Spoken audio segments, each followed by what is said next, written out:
Welcome to the course of electromagnetic fields and waves. In today's class, we are going to discuss about what is an electromagnetic wave and how it is produced.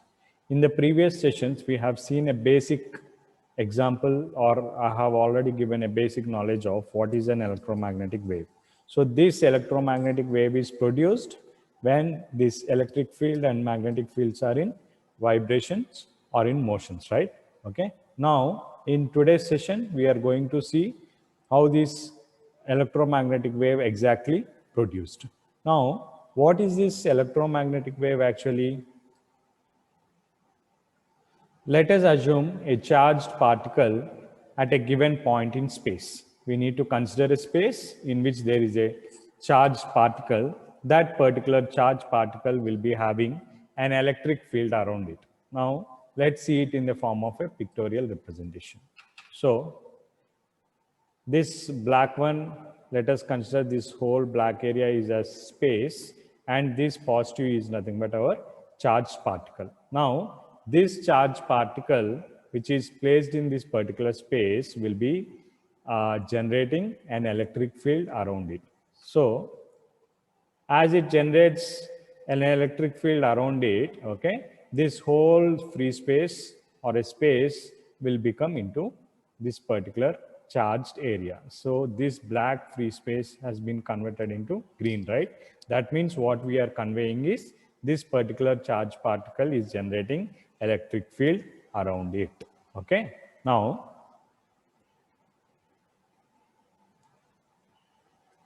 we have seen a charged particle in a space which is generating an electric field around it, right? Now the strength of that particular field, the strength of that particular electric field at a given position is represented by vector. So whatever the strength it is dissipating around it, okay, that is represented by vector. Now what is a vector? So any quantity which is having magnitude as well as direction. So this particular charge particle in a space is dissipating or exhibiting an electric field. This particular field strength at a given position is represented by vector, where vector is nothing but it's a quantity which is having magnitude and direction. Now you may again get a doubt, what is magnitude? So anything which has got some size. So here we can consider a vector as, okay, so vector is nothing but which has got some size or magnitude along with respect to direction. Now the charged particle which is having electric field around it in a space is having or represented by vector. That vector we are considering it as E bar. As it is an electric field, we are considering it as E, and this particular arrow we are considering it as vector, where vector is a quantity which is having magnitude and direction, where magnitude indicates size. Direction we all know, right? Now we are considering a charged particle in a free space with an electric field around it. Okay. Now, as it is having an electric field around it, it is represented by a vector E bar, where vector is a quantity having magnitude and direction. Now let's consider a metallic bar. Okay. So this is a metallic bar, or you can also consider as metallic piece which has an electrons in it, okay, and this particular electron present in a metallic bar will generate some kind of electric field, as we have already seen in the free space. Okay, so same metallic bar we have considered here. This has got an electrons, and each electron will be generating an electric field around it. So you can see a blue color circular graphic field, right? So this is an electric field which is generated by an electron present in the bar. Now, as for now, we are considering it a metallic bar with an electron, and this particular electron is dissipating some electric field around it. Okay, and this particular electric field is represented in a vector form. Okay, E bar. Now, same metallic bar, consider the same metallic bar, and for that metallic bar, now what we are doing is we are connecting an current source. So a current source is connected to a metallic bar which has got some electrons. So whenever a current passes through this particular metallic bar, this electron, which is dissipating electric field, will be moving back and forth. Okay. So as soon as the current source starts giving energy or current to this particular metallic bar, okay, these electrons which is dissipating electric field or these electrons which is showcasing electric field will be start moving back and forth like this. So this particular will be moving like this, back as well as forth. This will be keep on moving. These electrons will be keep on moving like this. That means we can also say that whenever a current is produced by a source to this particular metallic bar, the electrons present in this particular bar starts oscillating. Okay.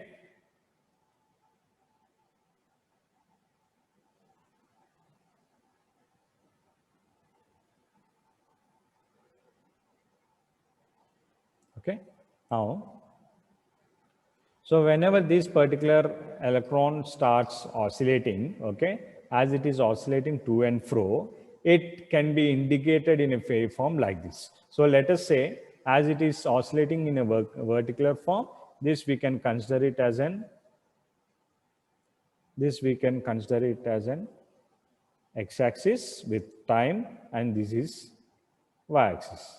As the electron is moving to and fro in a vertical direction, this electron with an electric field is traveling in a y direction, okay, such that you can see a clear picture of a sine wave or a cosine wave, okay, with respect to time like this. So whenever an electron starts oscillating with an electric field in a metallic bar, it looks somewhat like this in a graphical representation. Now, see, J.C. Maxwell, a scientist named J.C. Maxwell, showed that the change in electric field generates a change in magnetic field and vice versa. So in the previous sessions also we have seen, right? Okay, a scientist also discovered like as where there is an electric field, there exists a magnetic field, right? Now here also in this concept, J.C. Maxwell, the scientist, showed that whenever there is a change in electric field, it generates a change in magnetic field and vice versa. Like whenever there is a change in magnetic field, there will be a change in electric field. So therefore, as per this concept, if electric field oscillates as per our previous diagram, okay, here the electric field is oscillating, right? So as the electric field oscillates, of course, magnetic field oscillates too. If the magnetic field oscillates, of course, the electric field oscillates too. Okay. So whenever there is a change in electric field, there will be a change in magnetic field also. Whenever there is a change in magnetic field, there will be a change in electric field also. Therefore, if the electric field oscillates, magnetic field oscillates too. Okay. Now, let's consider the same metallic bar with a current source, okay, and with a frequency of 10 kilohertz. This is a sample frequency taken as an example. Now, whenever this particular current source starts giving current to this particular metallic bar, this electron in the metallic bar starts oscillating. So this electron is emitting, as for now, this electron will be having electric field. As this particular electron is getting oscillated, this electric field also will be oscillating. As we have seen in the previous Maxwell's concept, as the electric field is getting oscillated, what happens? Magnetic field also gets oscillated. Now what's happening here?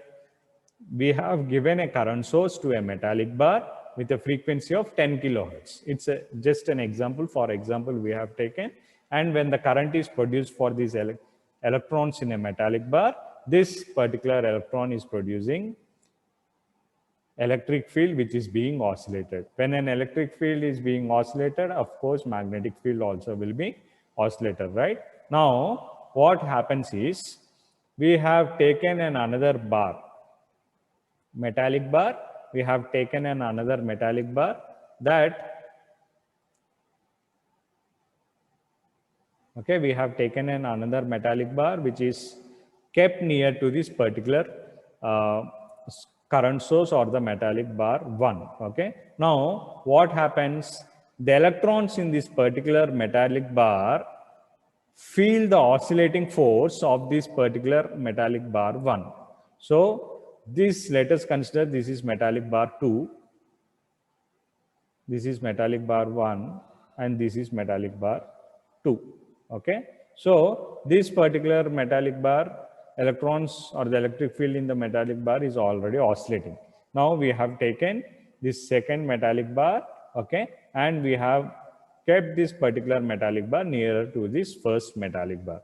Now, what happens means the electrons in the second metallic bar feel the oscillating force of first metallic bar. As it is oscillating, this oscillating force will be felt by this particular second metallic bar, and as a result, the electron present in this particular second metallic bar oscillates. That means the force will be, the force of first metallic bar will be acted on second metallic bar. Okay. As the electric field is oscillating in the first metallic bar, the electric field present in the second metallic bar will also oscillate. Okay. That is how we are transmitting a signal through space. This is given as F bar is equal to minus E into capital E bar, where F bar is a force with vector representation, minus E is the electron, and E bar is the electric field of the second metallic bar. Okay. So, as the second metallic bar is nearer to the first metallic bar and the electric field in the first metallic bar is oscillating, the second metallic bar electric field also oscillates due to the force affecting or force acting on it. That means this is how we are transmitting a signal through space. In simple, we can say it as this is how a wireless transmission of signal happens. And this is how a small radio or a wireless devices works. Now, how this radio works? Radio means a wireless communication. How this wireless communication is working? Here we have two antennas. Okay, what are these two antennas? The first metallic bar is emitting the signal and the second metallic bar is receiving the signal. That means when the oscillating electromagnetic field is generated by the first bar, okay, it is propagating through space like this, okay, with at a speed of light. Okay, so at a speed of light, the electromagnetic field generated by the first bar is propagating in through a space or a free space, and it is received by this particular second metallic bar. Okay, so here we have two antennas. These two metallic bars are acting as two antennas as well. This is the first metallic bar which is acting as a transmitting antenna. This is the second metallic bar which is acting as a receiving antenna. So whatever the electromagnetic field produced by this first metallic antenna, that is propagating through a free space, and it is received by this particular second metallic bar or an antenna. This is how a wireless communication of a signal is propagated. Okay, so and that particular signal is also propagating at speed of light. Okay, therefore this particular oscillating electromagnetic field is referred as electromagnetic wave or an EM wave. Let's once again recall all the concepts. Okay, so what is an electromagnetic wave? So we have considered a charge placed at a given point in space which is generating electric field. So initially this is a charge. After generating an electric field around it, this is how it is looked. Okay, now This particular field in a given position is represented by vector, where vector is nothing but a quantity which is having magnitude as well as direction. Magnitude is nothing but we can consider it as a size. Okay. So whenever we are considering it as a vector, it will be indicated as E bar, where E is an electric field and arrow indicates the vector. Okay. Now, for example, we have considered a metallic bar which has got electrons in it. Okay. And if that electrons present in a metallic bar shows an electric field, it looks somewhat like this. Now, for the same metallic bar, we have connected a current source. When the current is passed through that particular metallic bar, the electron starts oscillating, okay, vertically through the metallic bar, which shows or which gives a graphical representation like this, which looks like a sine wave signal. Okay. Now, a scientist named J.C. Maxwell has shown like whenever there is a change in electric field, there will be a change in magnetic field and vice versa. That means we can say that if at all the electric field oscillates, magnetic field oscillates too. Okay. Now, they have taken another metallic bar near to the current source, where the first metallic bar is connected. Now, as the current source is connected to the first metallic bar, the electron or the electric field present in the first metallic bar starts oscillating. Okay. As the second metallic bar is nearer to the first metallic bar, okay, it feels the force of that particular first metallic bar, and that particular electrons in a second metallic bar also starts oscillating. That force is given as F bar is equal to minus E into E bar, where F is denoted by force with vector representation, arrow, and E is the electron and capital E is the electric field. Okay. This is how a wireless communication of signal is done. Okay. Now, in this case, the two metallic bars are acting as two antennas. Okay. So the first bar is emitting the signal, that means it acts as a transmitter, and the second bar is receiving the signal, it acts as a receiver. Okay. So whenever the oscillating electric field is generated by the first bar, whenever the electric field is oscillating as well as the magnetic field also oscillates, so we can consider that that's an electromagnetic field, right? So whenever then oscillating electric field is generated by the first bar, it propagates through space. This whole blue color is nothing but free space, which is propagated through space at speed of light. Okay, that will be absorbed by the nearby second antenna or the second metallic plate. Okay, or bar. Okay. Now, this particular oscillating electromagnetic field is referred as electromagnetic wave, or we can simply call it as EM wave.